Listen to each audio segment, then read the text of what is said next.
This episode of the Nerd Rage Renegades podcast is brought to you by Photor. Photor Web, an online photo editing service free to access, but with premium features and assets.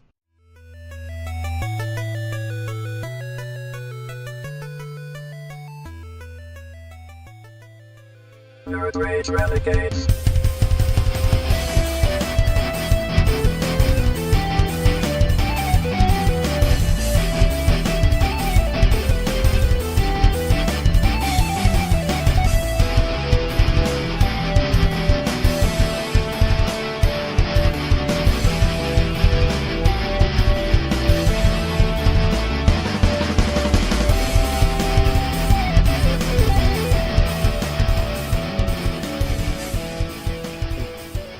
Hello, ladies and gentlemen. Welcome to the Nerd Rage Renegades podcast. Once again, episode 191. This is 191.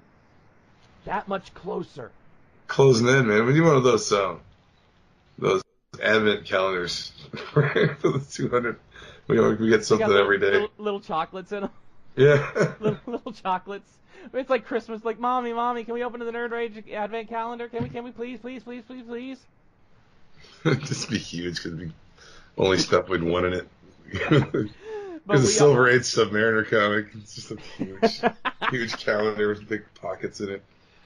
But we are closing in on episode 200, which means Cool Beer will be back. And, of course, happy birthday, buddy. It was your birthday this weekend. I'm an old man, 43. You're only as old as you feel, my friend. I told you I don't feel a day over 92.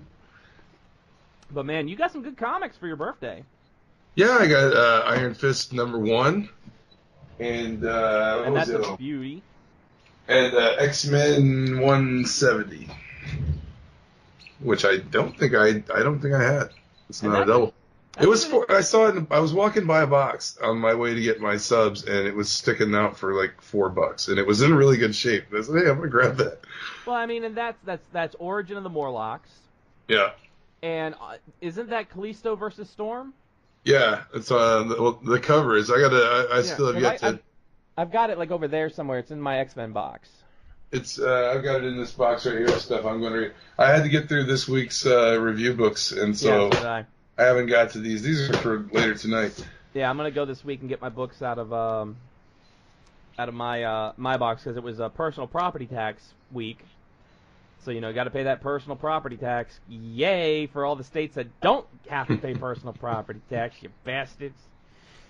But it's been I'll tell you what. I'm at that point right now where I have to fight my addiction because I've gotten addicted to GTA RP, and I got to fight because I don't think I've had a full night's sleep in about a week. Well, I take that back. I got one full night's sleep. I took Thursday off. But it's like an addiction, man. You want to get in there because you're creating stories and you want to advance stories. And for anybody listening, please go to Twitch, Nerd Rage Renegades on Twitch, because Chief is on the streams with me when we do co-op streams. Yeah, we did an experimental one the first time. I'll be on a lot more coming up. It worked out really well. Chief loved it because he got to hear my entire process of trying to fix audio and stuff and get it to work. Yeah. We got to do some. We got to get together and do some more adjustment on my end of what I can hear. Because it's like some points it's low, and then some points it's like some of the background effects are super loud. It's like it sounds quiet when you turn it down and you get into the game, and then it just gets super loud. But I'll figure that out. It's so fun though because we've been watching Djibouti for so long, ever since the Joe Mullet days, and then we were watching those on YouTube, and then we moved over. We actually got them on Twitch, and we started watching them on Twitch. And we've been saying for so long, we're going to do that. One day we're going to do that, and this past weekend we finally did it. And other than a few audio things that we have to fix, and of course at the beginning about, 45 minutes of me going, okay, we got to do this, and I got to do that. Okay, I'll take this one out, and I'll put this one over here. Okay, now I got to do this, and now I got to go over here and do this one. We finally got it done, and it was hilarious. Yeah, it was pretty fun. You got to see my hobo character. Yeah, I got a couple good ones going. There's a few that I've got ideas for you to do. And I can't wait to get to the Paul Lynde one. That's the one that I'm looking forward to. That one is going to come actually pretty soon, because there's a guy that I've been RPing with, Moxley. His Twitter handle, if anybody wants to go follow him on Twitter, he's a really, really awesome guy. His Twitter is Tenacious Gaming TV. Last night he created a character like Flim Flicks or Flam Flicks or Flicks Flam, something like that. But he's a movie guy. He's like a movie producer. So that is going to be perfect for Paul Simmons, who's my Paul Lynde character, to come in and audition for this movie. So that's going to be just fantastic when I bring him in. I took on the other night. You had gotten off because you called it a night, and I went a little bit longer. But we made it to the humane testing labs. Yeah. And it was hilarious getting to the humane testing labs. And then last night we ended up finding a room that I've never seen I haven't seen in Milton Stream, Djibouti's, Classy's. Never seen this room before, like, in my life. It could be exclusive to that. It could be that server. Because, like, this server, like, you can get into the courthouse. Like, you can actually get in the court building, and it's like they got the lobby. That's what I can't wait for in the family, is when they get some, like, because they've got, like, some pretty high end players in the family, and yeah, when they start doing court, that's going to be awesome. They're going to be doing Djibouti's going to be doing Jerry and Chang, and Milton's going to be doing Bill if they open it, just to get through the court system. When they open up, I want Jerry to just show up randomly as like a public defender. Yeah, I'm a lawyer. I'm a lawyer. Ladies and gentlemen of the jury, you know. I'll be Craig's defense. Yeah, I'm Craig's legal representation.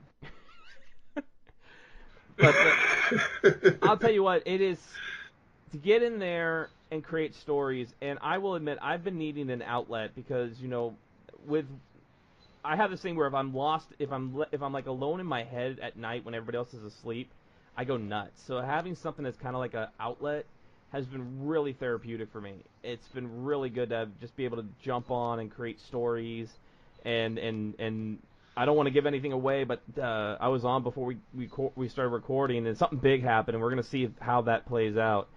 But it's just it's so interesting that, you know, we've been watching people create stories for a year, and to now be able to create our own stories is just it's so much fun. And it's like, to me, it's like sitting there like in the bullpen with Stanley and Kirby when they were creating, you know, just the ideas that pop out of your head, you know, and it leads to these great characters and these great stories.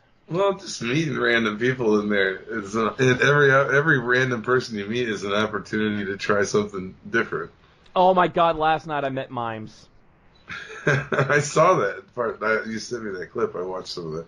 Met the fucking Mimes. Well, they went even longer because I got I had logged off, and then some stuff was going on, so I logged back in with Astrid, and the Mimes started fucking with Astrid, and Astrid, like I've said, she's not all right in the head, and she just went off. I mean, I made her go off on the freaking Mimes. Like, she was about to like, she actually asked one of the Mimes, "Do you like your jugular where it is? Because I have no problem ripping it the fuck out."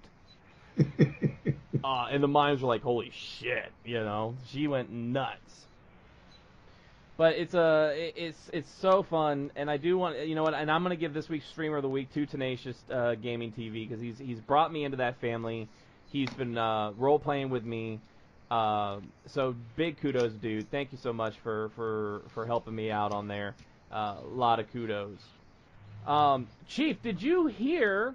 I think I sent it to you, and we had talked a little bit about it. It's a week old, but oh well. But Andrew Lincoln is leaving The Walking Dead. Yeah, I heard. Chief, your thoughts on this breaking news story? I think Maggie's leaving too, from what I heard. We're losing Rick and Maggie this next season. So I just don't care anymore. It's like it's not what it. I don't know. Like there's still more of Rick's story to go that they totally missed out on. And I know that, like, even in the comic right now, he wasn't like a real main focus because the comic kind of shifted to what Michonne and those guys were doing out like further west of Alexandria. Yeah, in the new like settlement that they found that's actually like a walled-in city, like a actual city. Yeah, but I mean there was still more to Rick. Like the Whisperer, I think if they would have just done up to the Whisperer's arc with Rick and more or less caught up to where the comic is, then it would have been better to wait and do that. Right. But I don't know, just the way they did it. Like I think it's just more like they're just fleeing a sinking ship at this point. I don't think Andrew Lincoln's like, oh, I'm done. I'm done with this character. I think Andrew Lincoln, if they had kept Chandler Riggs on there, and they would have done the story the way it was supposed to play out, and they had done the Whisperer's arc with bringing in Lydia or whatever. Her name's Lydia, right? They had brought her in and Alpha and did that storyline and had Negan's redemption come along after that. They could have ended it. Andrew Lincoln could have left after 10 seasons and walked away, having done a pretty damn good job of adapting the comic book story. And then they could have killed Rick off and done whatever they wanted. Do Michonne Goes West, whatever they want to do after that. But right.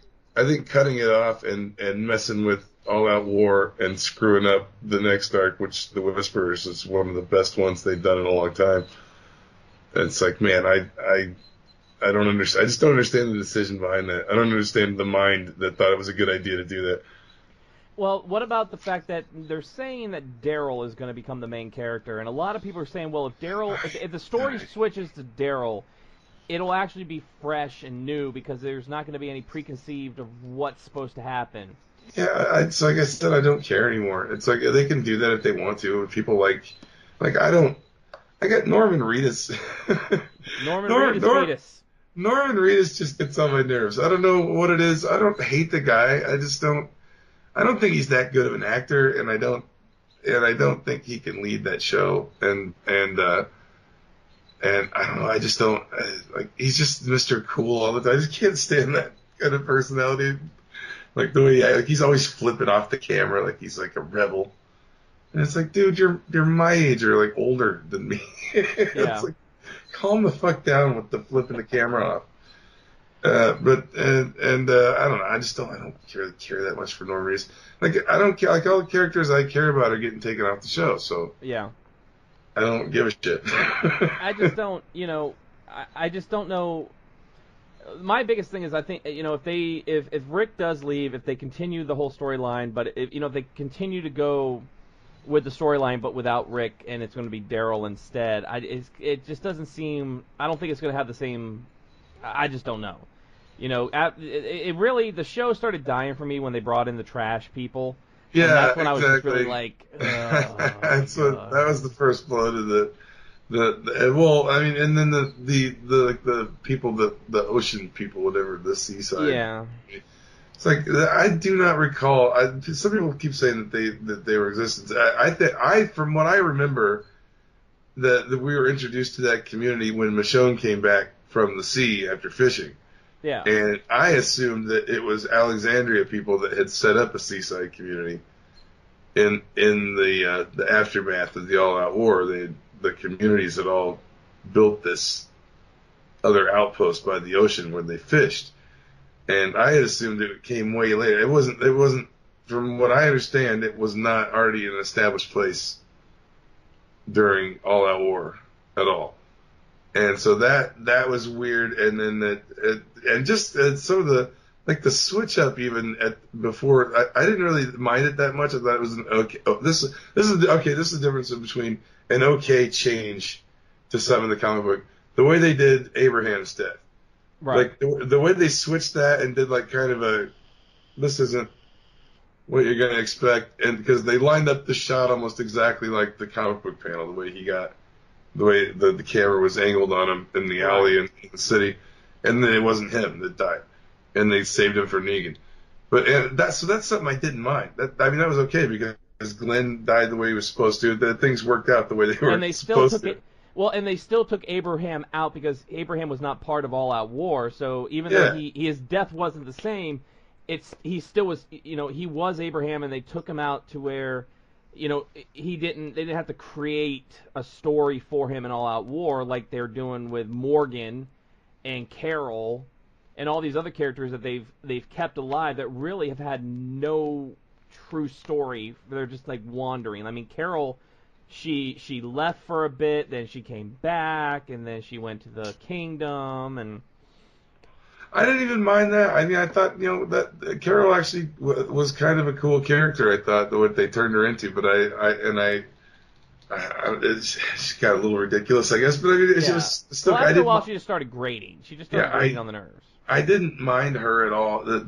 But I did not I actually liked that character.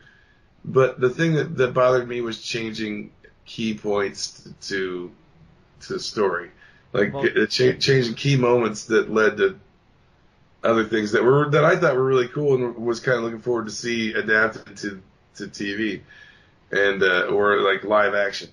And changing like Tyrese, completely changing his character 100%. Yeah, like ruining characters. And Andrea too. Andrea was not portrayed properly, and neither was Tyrese. I hated that because Andrea, for the most part, was portrayed as the governor's fuck buddy. I didn't think that they treated that character right at all. I didn't think they treated. I didn't think that they treated Tyrese the right way. I thought that was ridiculous because he was he was a key character as far as I was concerned in the early days of that story. Yeah. And even Laurie through the governor arc, and he was a hero in the governor arc too. He wasn't.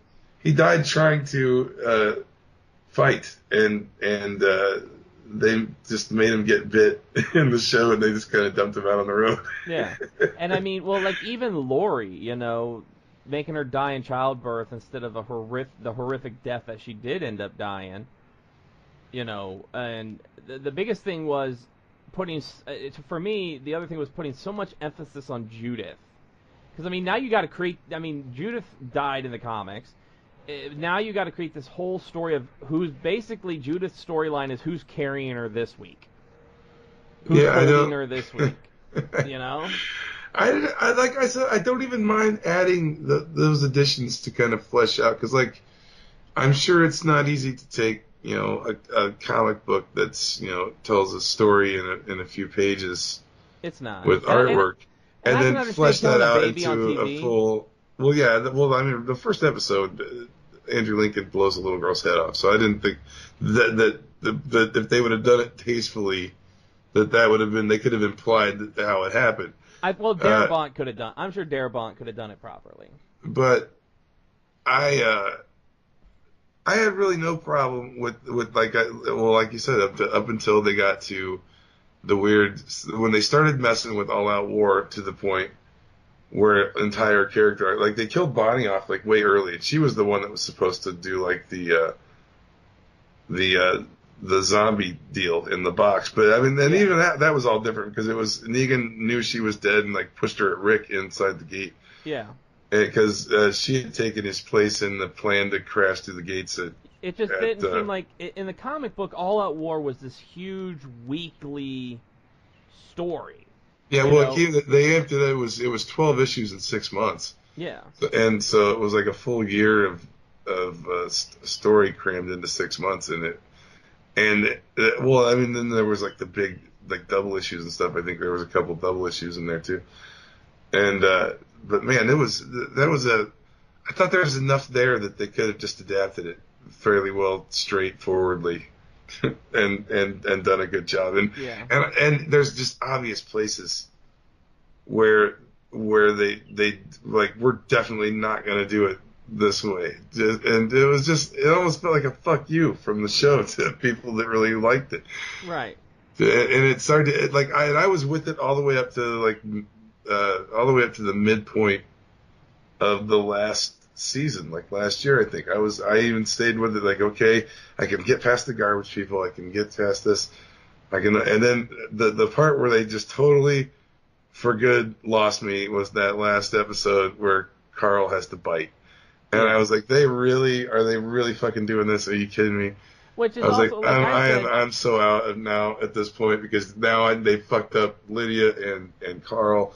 They fucked up that whole storyline with the struggle between the Whisperers and Alexandria, and they fucked up Negan's story where he's trying to redeem himself in Rick's eyes so he can get out of the cage and live free again, and it's like all of that is fucked now. And I mean, like some of the deaths on the show were on point. But then there are those certain deaths that it just seems like it was like, oh, well, this person died this way in the comics. Let's put it on this character in the show. You know, like we said, Herschel's death in the show was Tyrese's death. Yeah. And really, Carl getting bitten in a battle and not knowing about it was Andrea's death. Yeah. But Carl's death in the show did not have the same impact that it did when it was Andrea in the books, because when that was a whole issue. It was another punk death like Tyrese. Like Tyrese just got bit off camera, and that's it. He's just gone. So it's so stupid, and it's like why? And then it turns out from everything, and I totally do not believe that. I swear some Hollywood lawyers or something got Chandler Riggs and his dad said, shut the fuck up, don't talk. But I would swear that I believe Chandler Riggs' father that they just cut that kid and didn't even give him any notice. Yeah. I totally believe that because his dad came out bitching about it right away. And then ever since then I've seen Skybound, I've seen AMC. They are putting Chandler Riggs everywhere on shit. Like they're trying to say, look, see, he's okay with this, and it just seems so fake and so like non-genuine. So they lost me with that. With the Carl bite, I was like, no, that's it. And I haven't watched since. I haven't watched anything after that. It freed up your Sundays.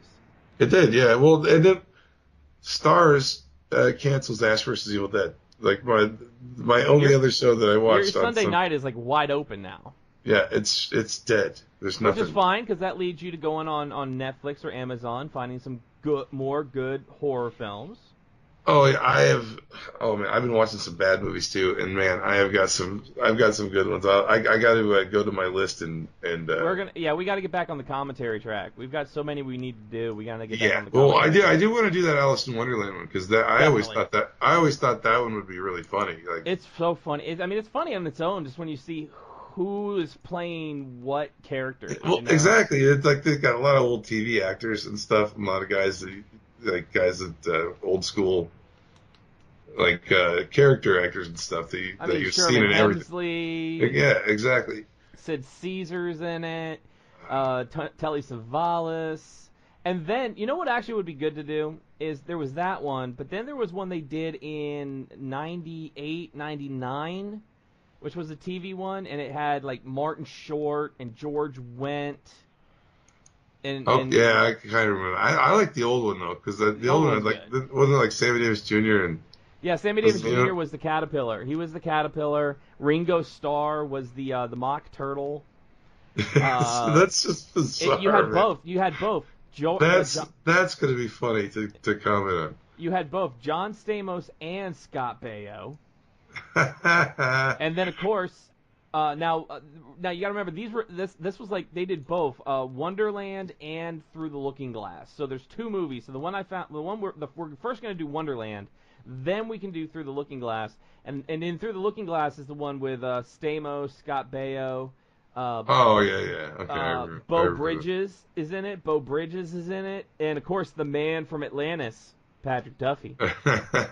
Hey man, Man from Atlantis is great. Hey man, they put the entire series of Step by Step on Hulu.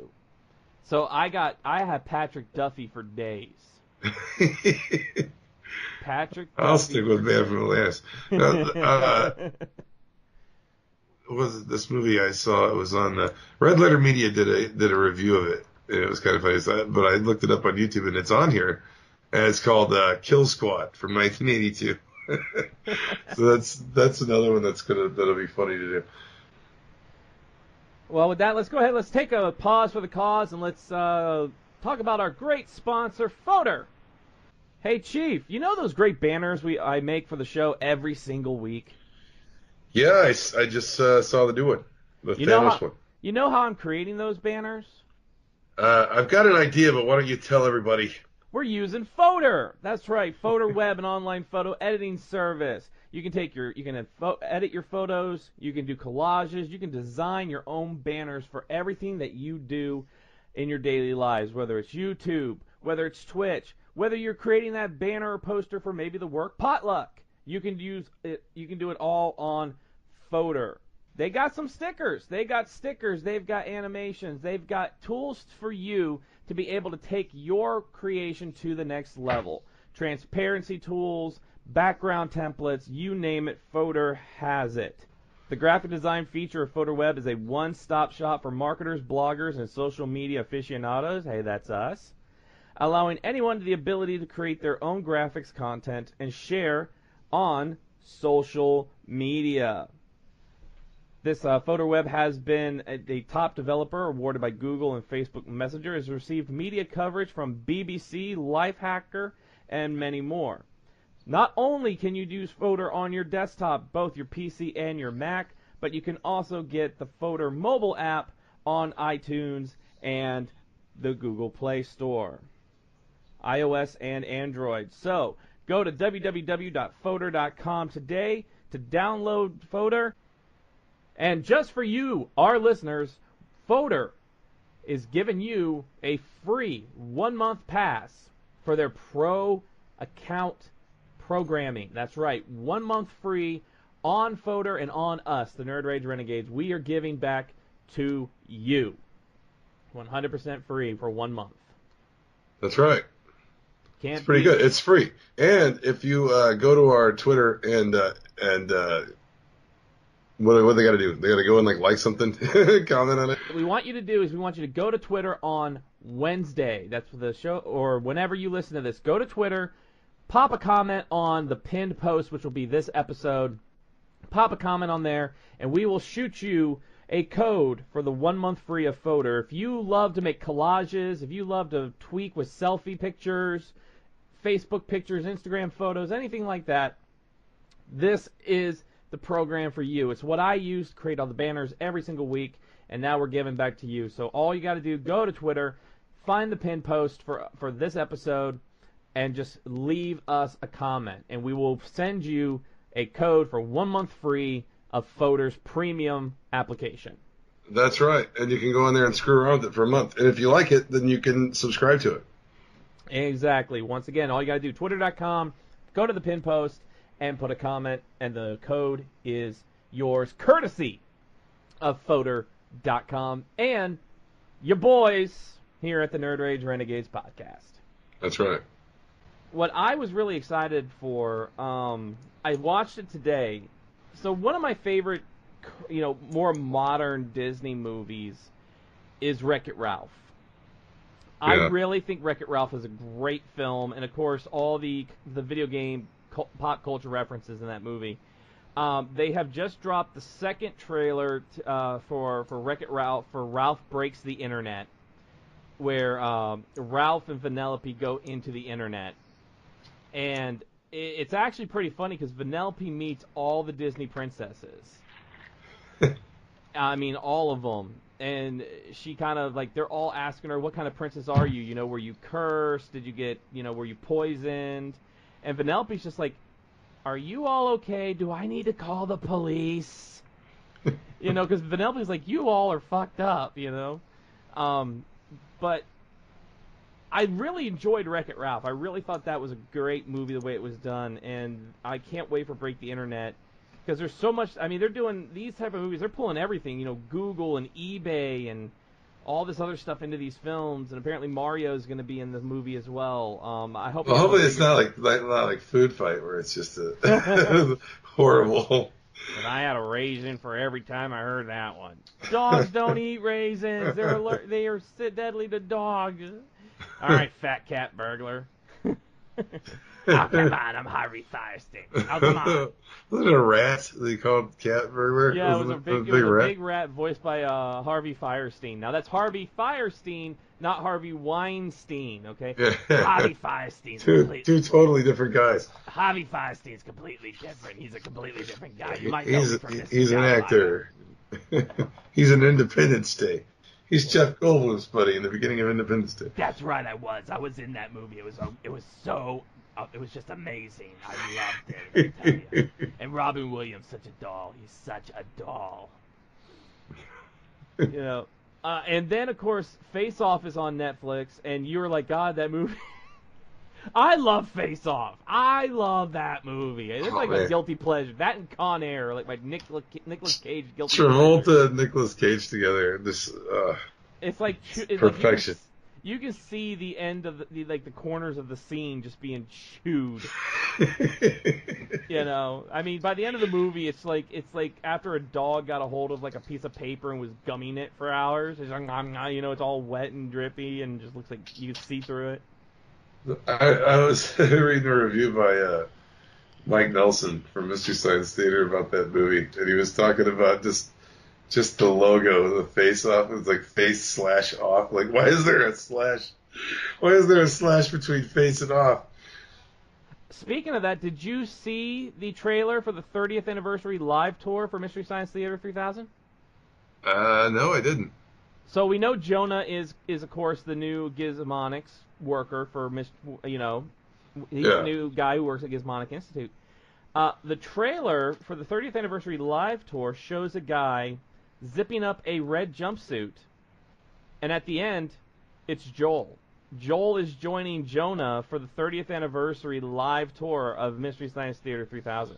Well, I would go see that. That would be cool. They did it a couple of times in the past. They had done it like way back when the show was still on, and I would have loved to have seen one of those old ones. Now, what's really cool when you see it, what's really cool is Joel has a patch on the arm of the jumpsuit, and it's a it's like 3 patches. One says Mikhail, one says Jonah, whatever his last name is in the show, and the other one says Nelson.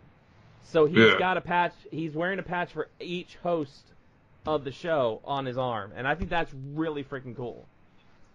No, I'm torn between, like, definitely the new guy is my third favorite. Well, yeah, of course he's third, but you're tied for first with Mike and Joel. Yeah, it's hard to say because like they have two totally different comedy styles when you watch those episodes, and some of my favorite ones are from Joel, and some of my favorite ones are from the Mike Nelson years. It's weird that the whole cast of that show changed. Like from the first episode that aired on like Comedy Central, right, a long time ago, to the last episode on Sci-Fi Channel, the whole cast had changed to a completely whole different cast. Yeah. So I mean that show is kind of meant to. It show's known for evolving characters around and stuff. So it doesn't bother me that they've got a new host. I like those new episodes. I was one of the. I like them too. I'm wearing the shirt right now. I was one of the backers for them to bring it back, I like that. And it is getting another season on Netflix too. It is. And I like it. You know, Joel had that kind of like dry, sleepy type of humor. Like when you would watch him, he'd seem like almost like he was half asleep. Yeah, when he was talking. And Mike was a little more awake and more animated. Well, yeah. Well, and Mike Nelson had a more, it seemed like almost more sarcastic. Yeah. Since you like, there's one like the one before. The Joel's last episode I think is Mitchell. I think that's the movie they're watching, and that's when they're bringing Mike Nelson in as the new host. And Mike Nelson in that episode is helping Dr. Forrester and Frank pack up the lab and like inventory everything. He like works for a temp company, and that's where they get Mike from. And before they start the movie, they tell Joel what the movie is. It's Mitchell starring Joe Don Baker,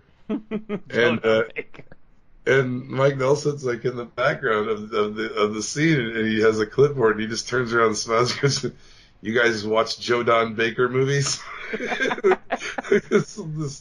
it's really funny. Like he's just like totally ripping on him and laughing at him for doing it, and it's one of the funniest things ever.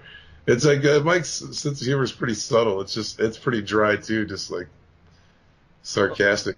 I love that they did bring it back, and yeah, Jonah's great. Jonah is great.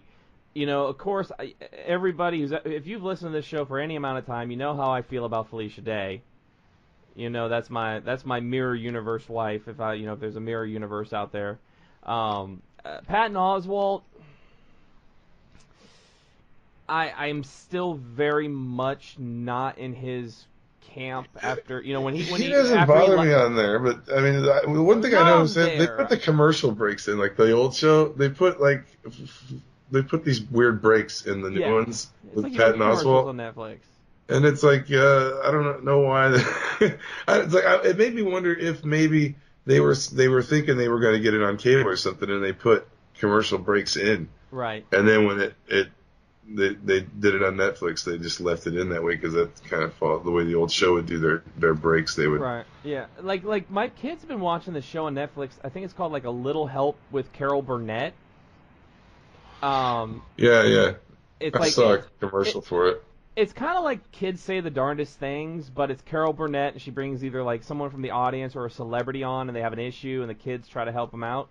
But at the end of the show, what I really like is Carol Burnett's like, if you want more of the show, just sit there. Don't do anything. Netflix is going to play the next episode automatically. So I kind of like that, and Carol Burnett's, she's a comedy legend, and I like that she's able to do that. She does that. I mean, she's still, I had to explain to my kids, because she, in this show, she still does the, tugging on her earlobe at the end of every episode. So I had to, explain to my kids why she, tugged on her earlobe, because in the Carol Burnett show, that was her way of saying hello or goodnight to her kids. I think they show her old show on MeTV. Show them the old show. Yeah, that was a good show. That was a really good show. Carol Burnett, and she still has it. She still has that wit to her, which I think is fantastic. Netflix is really, it's so interesting to watch how they kind of evolved from, hey, you can get DVDs to you can get Blu-rays to, screw it, we're just going to have a whole streaming service and everything's going to be on there. And what they take off, what they put back on. They've got some pretty decent, in-house, Netflix original type. They do. They stuff. Really do. Some good horror movies they put out recently. I think they either bought them or licensed them or something, because they're foreign horror movies, but they got the Netflix original logo. On it. Well, they did. They had they got the Godzilla movie, which was fantastic. I thought it was a great film. They've got Lost in Space. Lost in Space was pretty good. Yeah. Of course, everybody knows I love Santa Clarita Diet and Orange is the New Black. Lost in Space got a second season, by the way, which I'm glad, because they set it up perfectly for it to be more like the TV show in the next season. So I was hoping, if they get another season, this could be really good. Maybe we'll get the giant spiders. I don't think so. This is actually I don't want to ruin it for you because you want to see it, but if something happens that sets it up perfectly to do the way the TV show was, where they were literally lost in space. Hey, I love you, wife. With the whole crew. I love you, wife. The thing I didn't the Dr. Smith, the woman that plays Dr. Smith, it seemed. Isn't that Parker Posey? Yeah, it seemed like it was kind of hard to read. You kind of instantly, with the old guy that played Dr. Smith on the show, you kind of instantly tell that he was just a Weasley conniving asshole. It was kind of hard to tell where she was coming from with her Dr. Smith. So that I think it'll probably be more kind of defined next season, hopefully. Right. But Netflix is doing some great stuff. We got all the Marvel series on there, and Punisher season 2 is coming up soon. Yeah, it's going to be great. That's going to be great. It's just for anybody who's a TV or movie aficionado. This is just a great time. Amongst everything else that's going on in this freaking crazy ass world, it's just nice that we can sit at home and watch something. Like my wife the other night, she's like, "I wanted you to watch this movie with me," because I started watching it and I fell asleep. And she's like, "Okay," I'm like, "Okay, yeah, I'll watch this with you." And apparently it was it's a 2014 or 2012 film. And it's called Bound by Flesh, and it's about the Hilton Siamese twins that were paraded through vaudeville and in the old sideshows and things of that nature. And it's a really interesting look at their lives, because these are Siamese twins whose mother didn't want them, abandoned them. So basically, the mother sold the children to a circus to this woman, who ended up parading them around in the circus as an attraction. And they would, like, they had to learn how to play piano and sing and all this other stuff.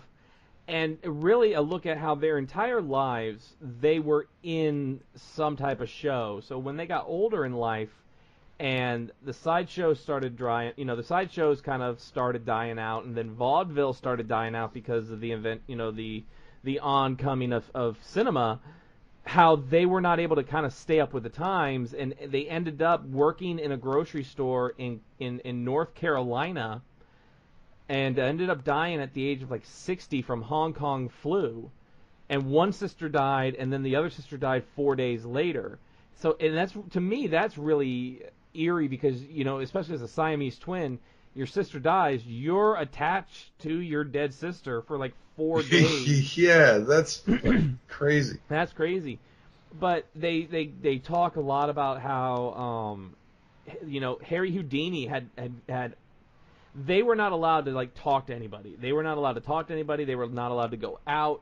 They were not allowed to socialize. And they would talk about how Harry Houdini would actually, like, sneak behind them and whisper to them little things, about be true to yourself, always remember who you are, things like these little bits of advice that Harry Houdini would just slip them without anybody knowing. It was really interesting. And how they had signed a contract. They signed a contract with their foster mom's sister's husband that basically gave him complete control over their entire lives. And they had to go to court to say, look, we don't know what we signed. They just said sign it. We're adults, even though we're Siamese twins. We are adults. We're human adults. We can make our own decisions. And how that basically became the worst thing for them, because once that happened and they got emancipated, they didn't know how to handle money. They didn't know what to do. They both had done, like, publicity stunt marriages, and but it's a really interesting movie. I mean, they even talk about Todd Browning's Freaks, because they were in the movie Freaks by Todd Browning, that classic black and white film. Yeah, they were in that movie. It's so surreal. And I sat there looking at it, because I used to love that show, Freak Show, that was on, like, TLC or something like that. I just love hearing those stories, and reading those stories about the sideshows, and, Barnum and Bailey going out there, and P.T. Barnum finding the so-called freaks, quote-unquote freaks. That was a weird time in entertainment history. Just that whole era of sideshow attractions in vaudeville. If you were heavily tattooed, like half the world is today, you were in the freak sideshow. If you were a female and you were tattooed, you were in the sideshow, because that was not heard of. Females did not have tattoos. Yeah, that was a weird time, man. Old freak shows are weird. Shaquille O'Neal, with as tall as Shaquille O'Neal is, he would have been in the sideshow because he was so tall. If you were taller than the normal average man, you were in the sideshow. It's just so it is a weird time, and then seeing how we kind of, like, evolved. What's typing up there, man? I saw I was looking this up. The Jim Rose Freak Show.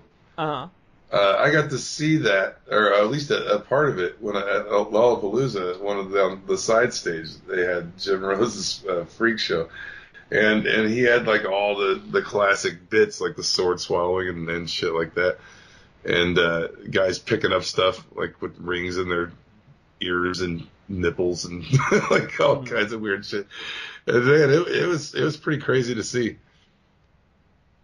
people eating stuff, glass. Eating glass, sideshow tricks, those weird things that people do, and it's just like manipulation.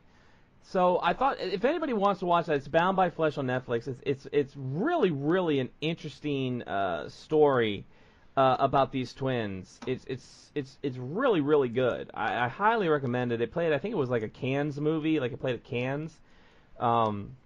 But as far as a documentary film, and I wish, because it was a 2012, so I don't know, like, some of the people that they interviewed on that show were actually people that ran sideshows. Like, one guy was like 80-something when they did the movie, and he used to promote sideshows. And I'm just sitting there going, God, I would love to have him on this show. Because the stories he could tell. And I think above anything, that's the interesting part, is I just want to hear the stories. You know, what was it like? What were these people like? You know, because some people say they were unhappy. There's stories that they were the most unhappiest people in the world. Some say they were just happy to have a job. You know, this was kind of like they could all be together as a community. I just want to hear the stories. Well, yeah, I mean, also quality of life was completely different in that time for everybody across the board. And I mean, like, the poorest people now have, like, even smartphones and stuff like that. I mean, you got to think, like, Dust Bowl era, like, this poorest of the poor people. You know, I mean, the times are just completely different. I mean, you probably were pretty grateful to make anything during, like, Depression era times. Definitely, you know, we're lucky. I mean, I'm sitting here with a laptop and a computer and everything. I have to admit, I'm lucky. I'm lucky where we're at, because I mean, we're in an age where you and I can go out. We can go to C2E2 and have a blast, you know. And I get to sit there and watch you yell at a comic book vendor because he told you to move so somebody could look at the dollar bin, you know, the 25-cent bin. I did not. I didn't yell at the guy. Well, you didn't yell. You wanted to. I wanted to tell him off, yeah, but I didn't. Yeah, man, and that just makes me. I just can't wait for next year. I cannot wait for the return. I can't wait for everything that you and I have done. I mean, we are coming up on episode 200. 200 episodes, and as we've said before, it just doesn't feel like we've been doing this that long, you know, because it's flown by, and you know, I could not ask to do it with somebody other than you. I'm getting mushy now. I'm getting sappy. I'm getting sappy talking about my best friend here. Well, give me a little dance, fun. Spider.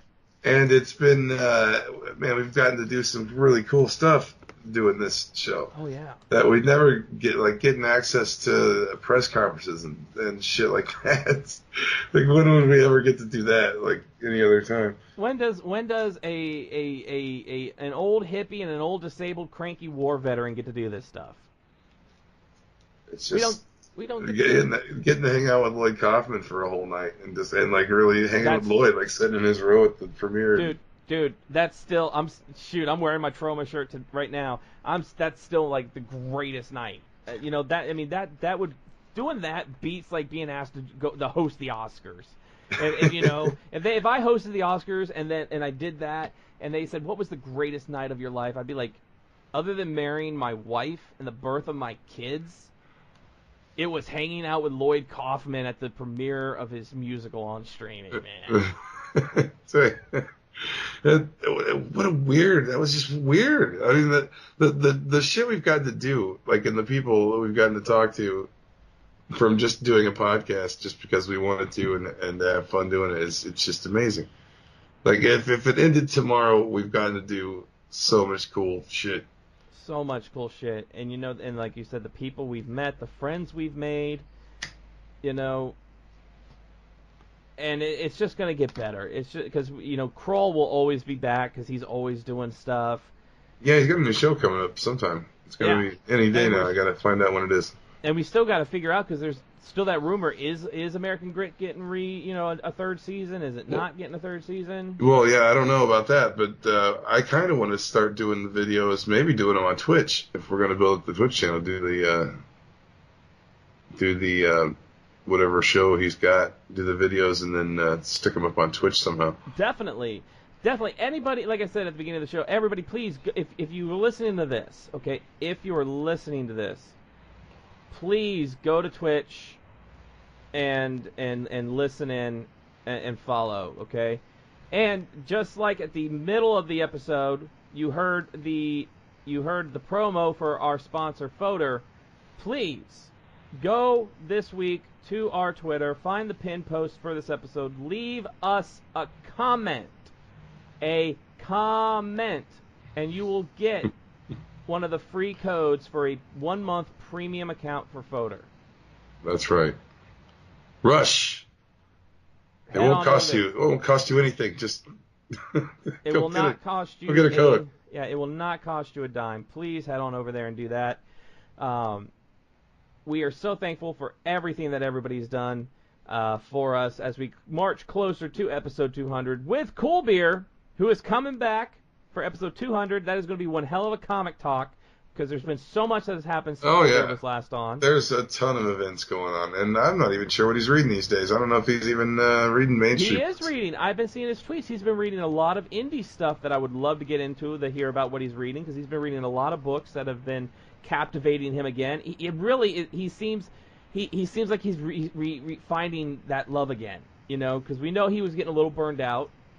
But he's been reading some more, and I can't wait to see what he's been reading and his thoughts on what's been going on in comics lately, and especially with things like Doomsday Clock and It makes one wonder if he might turn the lights back on at the house and I hope so. I've been in the dark back for a up. while. I've been sitting in the chimney just like in the dark for a little bit. All the crocodiles are dying. There's nothing to feed them. But if you want to follow us, it's at Space Chief 75 on Twitter, Nerd Rage Renegades, the official Twitter. Crystal will tell you everywhere that we're at every single week. And please, if you're listening to this, once you're done listening, if it's after Wednesday, come on over because we're going to have Renegade reviews. We're going to be talking this week's comics in our sister show, and we have a lot to talk about. We have a lot of comics to talk about this week. Oh, yeah. So with that, we want to thank everybody for joining us. Please leave us a comment. Get that free code. And be good to yourself. Be good to each other. Be good to your comic books. Chief, good night. Good night, everybody.